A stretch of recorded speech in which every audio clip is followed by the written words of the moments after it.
Sekolah minggu, lupakan anak-anak semua. Biarlah cinta bangsa hidup penuh sukacita. Belajarlah kitab suci, cinta Tuhan gereja maju. Jalankanlah perintahnya, muliakan sepanjang hidup. Muliakan sepanjang hidup. Anak-anak, kita sekolah minggu lagi ya. Jadi kita memuliakan Tuhan itu bukan hanya waktu di sekolah minggu, bukan waktu kita senang, atau waktu kita pengen nyanyi, kita memuliakan Tuhan, tapi harus sepanjang hidup kita, sampai kita besar nanti, sampai kita tua, sampai seterusnya. Meskipun kita susah, meskipun kita banyak kesulitan, tapi kita belajar terus ikut Tuhan, terus kita memuliakan Tuhan. Mari kita angkat pujian yang ditulis oleh Pendeta Stephen Tong, yaitu Ikut Tuhanku. Mau bangkit berdiri ya. Mau bangkit berdiri, kita nyanyikan dengan semangat lagu ini. Aku ikut Tuhanku, kesini kesana hanya ikutmu. Ikut Yesus, ikut ke surga. Aku ikut sampai ajalku. Dengan Roh Kudus dan dengan firman-Nya, Dia selalu membimbing aku. Dalam senang, dalam susah, aku ikutmu. Aku ikut sampai selamanya. I will follow. Follow Him, my Lord. Everywhere, anywhere, only follow Him. Follow Jesus to my final breath. To the heaven I will follow Him. By Holy Spirit and by His holy word, always sufficiently guide me. In the gladness, in the sadness, I will follow Him. I will follow Him forevermore. Pakai hidupku ini, seluruh roh dan jiwaku. Pakai tanganku ini, hatiku digerakkan kasih-Mu. Pakai kakiku ini, selamanya ikut-Mu. Pakai suaraku ini, selamanya memuji Kristus Tuhan. Nah, lagu Pakai Hidupku ini ditulis oleh Miss Frances Havergal. Ya, dia banyak menuliskan beberapa lagu pujian untuk Tuhan. Pada waktu Miss Frances ini umur 4, mungkin ada di antara kalian yang berumur 4 tahun juga ya. Nah, dia sudah bisa menghafalkan kitab Mazmur, kitab Yesaya, dan kitab-kitab Perjanjian Baru. Nah, Miss Frances ini juga pandai berbagai bahasa, Inggris, Jerman, Ibrani, bahasa Yunani. Nah, dia juga pandai bermain piano, pandai bernyanyi. Semua dia merasa kepandaiannya ini adalah hutangnya kepada Tuhan, sehingga dia mau pakai untuk Tuhan. Ya, meskipun kesehatannya dia lemah, sering sakit-sakitan, tapi dia begitu bersemangat untuk mengajak orang percaya kepada Tuhan Yesus, untuk mengenal Kristus lebih dalam lagi. Nah, setelah itu, pada suatu hari, Frances ini berkunjung ke suatu rumah. Di rumah itu ada 10 orang, yang banyak yang belum percaya. Mungkin ada yang percaya tapi mereka tidak ada sukacita ya. Sehingga dia berdoa untuk mereka supaya mereka dapat sungguh-sungguh mengenal Tuhan dan percaya kepada Tuhan. Dia Dia berdoa, Tuhan kalau sebelum aku tinggalkan rumah ini, tolong Engkau supaya beri sukacita dan percaya mereka dapat datang kepadamu ya Tuhan. Nah, Tuhan mendengarkan doa Francis ini, sehingga pada hari keempat ketika dia meninggalkan rumah ini, dia akan meninggalkan rumah itu, semua itu 10 orang itu percaya kepada Tuhan dan mengalami sukacita. Nah, sehingga malam itu dia nggak bisa tidur, begitu senang, begitu gembiranya, sehingga dia menuliskan lagu ini, pakai hidupku ini, seluruhnya disucikan bagimu, pakai mulutku ini, pakai suaraku ini, pakai tanganku ini, pakai kakiku ini, semuanya untuk Tuhan ya. Nah, kita dengarkan lagu ini sekali lagi ya. Pakai hidupku ini, seluruh roh dan jiwaku, pakai tanganku ini, kakiku digerakkan kasih-Mu. Anak-anak ingat tidak? Lause dulu pernah cerita bahwa Petrus pernah dimasukkan ke dalam penjara. Ayo siapa yang ingat? Nah, sekarang Lause akan cerita lebih lanjut tentang penjara. Kita pura-pura ke dalam penjara ya, supaya anak-anak lebih mengerti bagaimana penjara itu.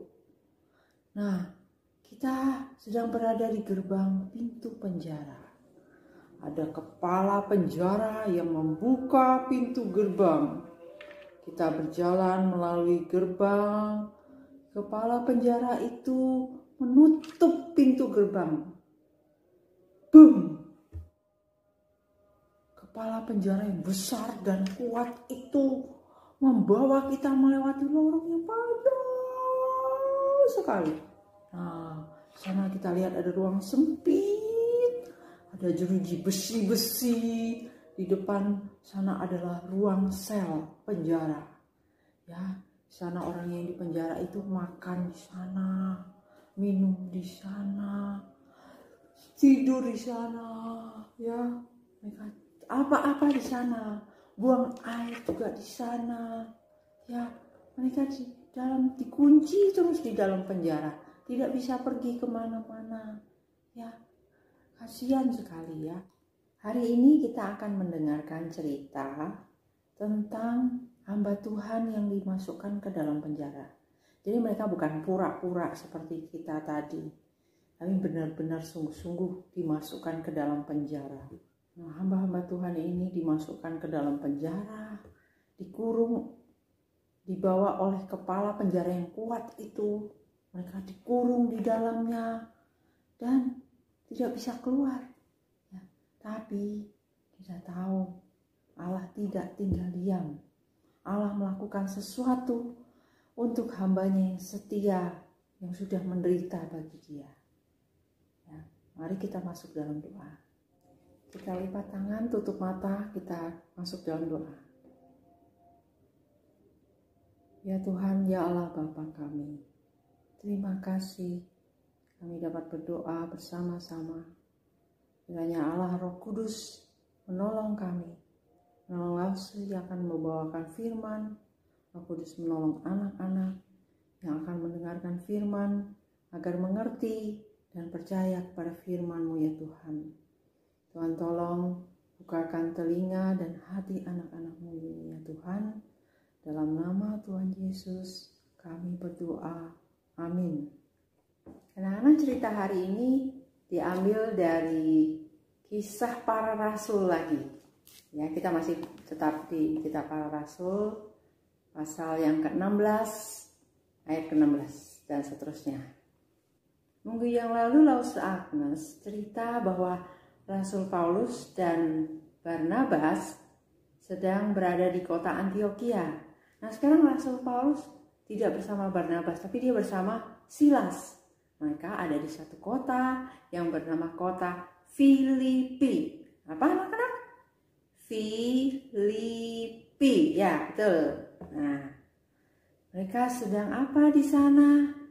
Ya, Mereka setia mengerjakan panggilan Tuhan, memberitakan Injil, menceritakan kabar baik kepada orang-orang di Filipi. Ya, tapi ternyata ada yang tidak suka sama mereka. Mereka tidak menyukai apa yang dikatakan Paulus dan Silas. Ya, mereka tidak menyukai Injil Tuhan. Mereka menangkap Paulus dan Silas di bawah ke tengah pasar, di tengah-tengah pemimpin di sana.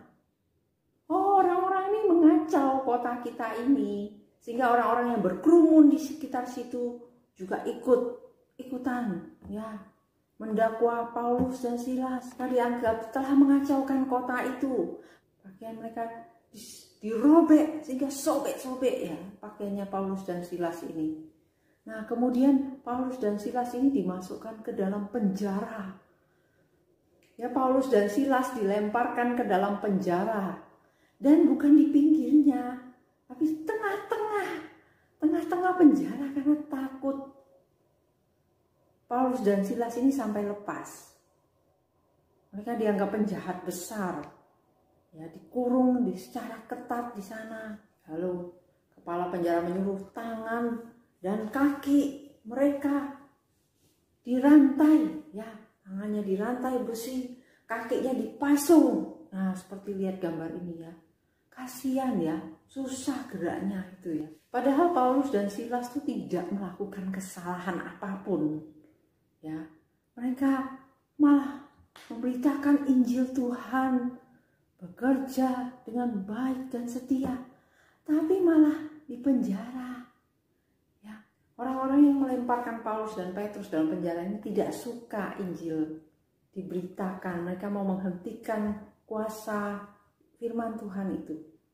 Nah, apa yang bisa dilakukan Paulus dan Silas di dalam penjara itu? Ketika tangan mereka diikat, kaki mereka dipasung. Anak-anak, Paulus dan Silas ini melakukan sesuatu yang luar biasa. Mereka berdoa dan menyanyi memuji Tuhan. Di tengah kesulitan mereka setia mengingat Tuhan, memuji nama Tuhan. Dan suara mereka didengar oleh tawanan-tawanan lain. Juga didengar oleh kepala penjara.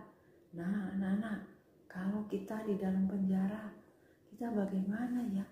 Apakah kita bisa seperti Paulus dan Silas yang berdoa dan memuji Tuhan? Nah, lalu Tuhan mendengar doa mereka. Tiba-tiba ada gempa bumi. Ya, penjara bergoncang, pintu-pintu terbuka, rantai yang di tangan mereka terlepas. Ya, kepala penjara mendengar suara yang ada, suara ribut-ribut itu. Dan merasakan getaran yang kuat di dalam penjara. Dan ia terbangun melihat seluruh penjara telah terbuka. Dan ia berpikir bahwa semua tahanan akan melarikan diri. Ya, coba kita misalnya jadi Paulus dan Silas atau tawanan lain. Apa yang kita lakukan? Ya, kita akan melarikan diri. Masa kita mau diem di dalam penjara? Ya, tetapi Paulus dan Silas tetap mengerjakan panggilan Tuhan. Mereka tahu Tuhan memanggil mereka tetap berada di dalam penjara. Waktu itu malam hari, ya, kepala penjara mengira semua tawanan telah melarikan diri. Dia ketakutan karena mengira semua melarikan diri, dia akan dihukum mati. Ya, tidak ada ampun bagi dia. Karena itu adalah tanggung jawab dia untuk menjaga para tahanan. Nah, kalau sampai tahanan melarikan diri, bukankah dia harus dihukum dengan berat? Lalu dia mengambil pedang, mau membunuh dirinya. Ya, kita lihat, mau menghunuskan pedang kepada dirinya. Jangan lakukan itu. Paulus berteriak, kita semua masih ada di sini. Lalu kepala penjara berkata kepada salah satu bawahan, tolong bawakan lampu. Kemudian ia membawa lampu itu ke dalam dan tersungkur di depan Paulus dan Silas. Dia dengan bergemetar berkata pada Pak Paulus, apa yang harus saya lakukan supaya saya dapat diselamatkan tolong saya. Nah, apa jawab Paulus? Ya, kita bacakan dalam ini Kisah Para Rasul 16 ayat 31. Nah, percayalah kepada Tuhan Yesus Kristus, engkau akan selamat, engkau dan seisi rumahmu. Percayalah kepada Tuhan Yesus, engkau akan selamat, engkau dan seisi rumahmu. Kisah Rasul 16 ayat 31. Kepala penjara tahu di dalam hatinya bahwa Yesus adalah juru selamat yang berkuasa. Ia percaya kepadanya. Ia mengundang Paulus dan Silas untuk datang ke rumahnya. Lalu hamba-hamba Allah Paulus dan Silas ini pun datang ke rumahnya kepala penjara. Mereka menjelaskan firman Tuhan kepada seluruh keluarga kepala penjara ini. Mereka memberitakan Injil kepada semua orang di rumah itu. Kepala penjara menerima Paulus dan Silas dengan sukacita. Mereka mengobati luka-luka Paulus dan Silas. Dibersihkan, diobati. Paulus dan Silas diajak makan bersama. Kepala penjara itu dipenuhi oleh sukacita. Ia dan seisi keluarganya sudah percaya kepada Tuhan, kepada Injil Tuhan. Pada hari berikutnya, besokan harinya dan Silas melanjutkan perjalanan mereka, memberitakan firman dan kabar baik, mengabarkan Injil dan mengajarkan firman Tuhan kemana. Halo teman-teman. Ternyata Dodo ikut mendengarkan ya. Ya, langsung. Nah, sekarang Rosa ada beberapa pertanyaan. Dodo langsung bantu jawab ya. Ya, langsung. Pertama, mengapa Paulus dan Silas dimasukkan ke dalam penjara? Sebagian orang di sana tidak suka kuasa Injil. Mereka ingin menghentikannya. Ya, yang kedua, apa yang Paulus dan Silas lakukan di dalam penjara? Berdoa dan bernyanyi. Wih, pintar.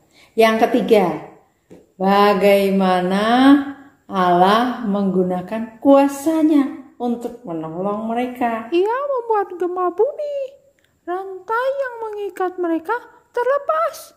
Dan pintu-pintu penjara terbuka. Ya. Nah, yang keempat, apa yang Paulus Silas katakan kepada kepala penjara itu? Kepala penjara menanyakan bagaimana ia dapat diselamatkan. Keempat, apa yang kepala penjara itu tanyakan kepada Paulus dan Silas?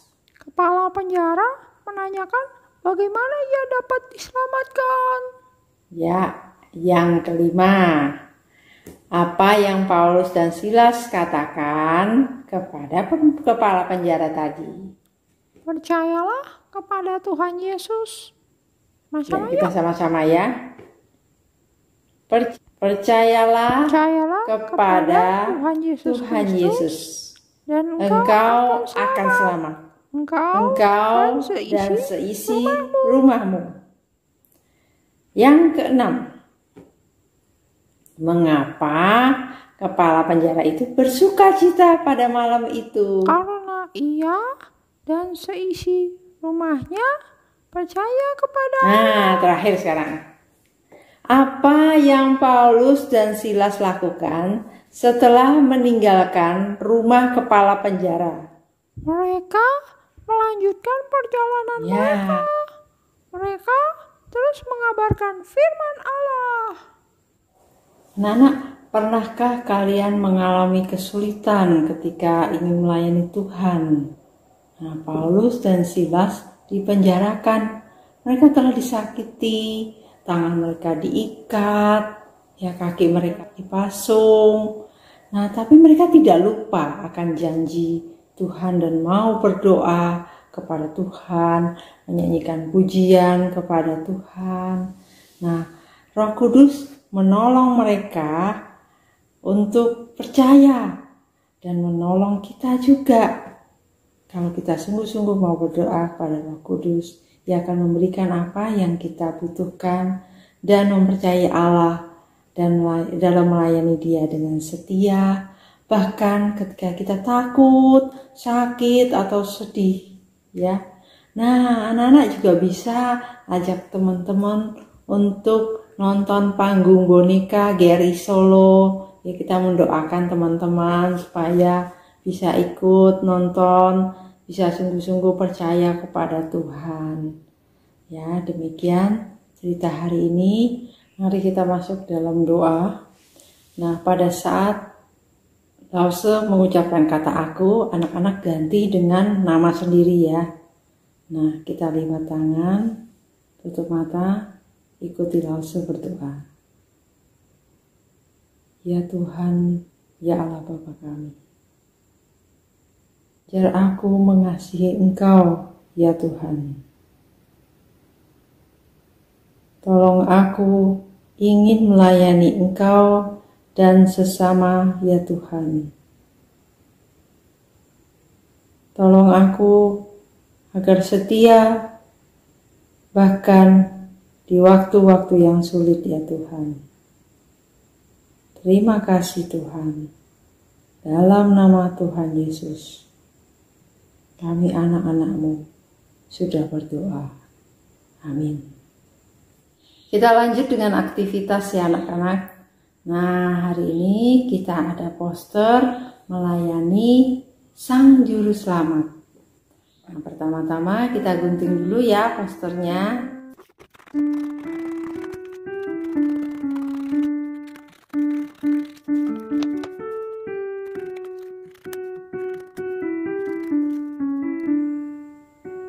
Nah, setelah digunting kita punya beberapa gambar ya. Ini misalnya ini anaknya sedang memberikan perhatian kepada orang sakit atau orang tua yang membutuhkan gitu ya. Nah, kemudian ini memberikan persembahan, lalu melayani dengan mengoleskan selai ya, membantu menyiapkan makanan. Nah, kemudian pergi ke gereja atau ikut kebaktian online. Selanjutnya merapikan buku, merapikan mainan sendiri.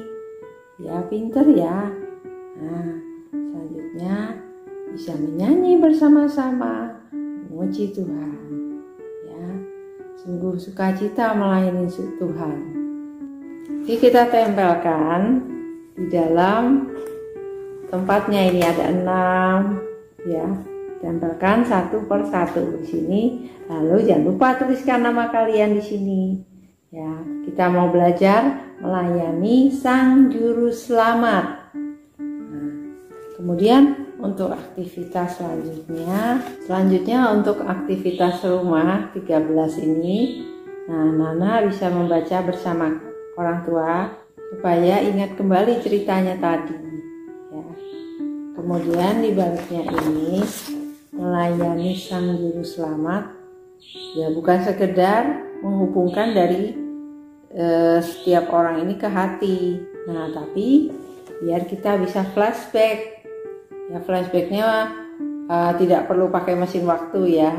Kita cukup memutar kembali video-video yang pernah di-share oleh Lause pada cerita-cerita sebelumnya ya. Nah, ini ada misalnya Petrus. Siapa yang cerita tentang Petrus ini? Nah,